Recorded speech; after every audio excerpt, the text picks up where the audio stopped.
Central European enterprises could be successful in Asia in case they have a product which does not exist on the market. When I say they have a product which doesn't exist on the market, I mainly mean that this product is so up to date, is so modern, and it has probably no competitor or not many competitors, because we have to admit that Central Europe is not in the focus of the Chinese buyers. So whenever they think about purchasing any product, their first choice is definitely not Central Europe. So it has to be innovative, it has to be new, it has to be a modern technology which could be beneficial for the Chinese economy. It basically has to be number one in the world, or the price value ratio at least must be much better than any, like, let's say, West European or American product.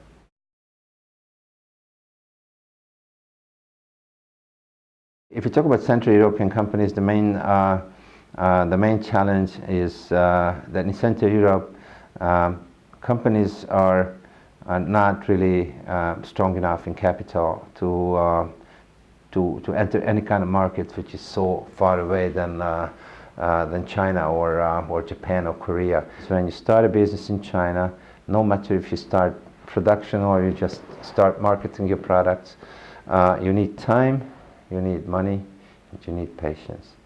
Now, money and time and patience, this all means just one thing: capital.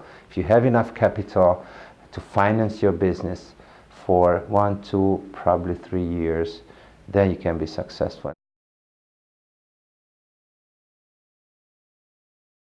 I don't see a major difference between European and Chinese customers.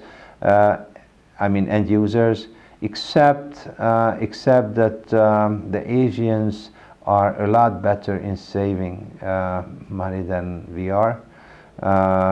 For example, Chinese households make an average savings of like 30–35% of their annual income.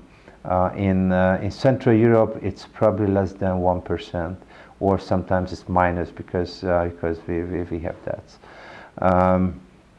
So in savings, they are a lot better than us.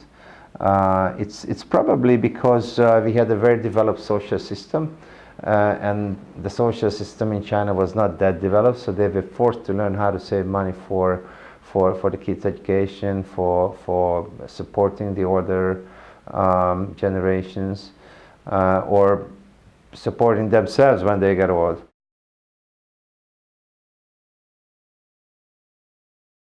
The Chinese business people are really well prepared about their counterparts. So whenever a European business person sits down with a business person, he can be sure that the Chinese knows as much about him as much as he knows about himself. This is the way I normally put it. So the barrier can be if the European person does not prepare well enough, culture-wise or just knowledge-wise about the Asian counterpart. When we mention cultural differences, this is true that there are cultural differences, but this is only the question of preparation. So if you read enough, you consult experts, you can overcome these cultural differences so easily.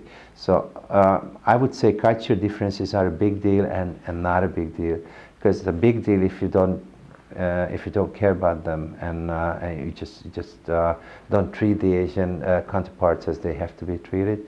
But it's so easy to learn that it takes only a couple hours to be actually very well prepared.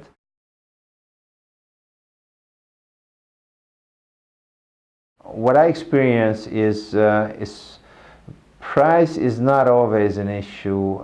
It's not as much an issue for the Chinese as it is an issue for Central Europeans. So when we when we business to business buy something, we always start calculating how much money we can make out of it. The Chinese calculate that too, but for some reason, in my experience, the Chinese business people see the whole concept in the longer run. So Chinese business people can also think about, okay, I probably make a 10% on this product in the first year, but in the second year I could extend my markets and I could make the 10% on the double size market, which means I can double my income within 1 year. So this concept of thinking in many cases is present in China, and I didn't meet that much of future thinking in Central Europe. Probably it's also related to the fact that Chinese enterprises normally are bigger in size, stronger in capital, and with that position, it's easier to think big than just holding on to the first possibility we could have to market our product.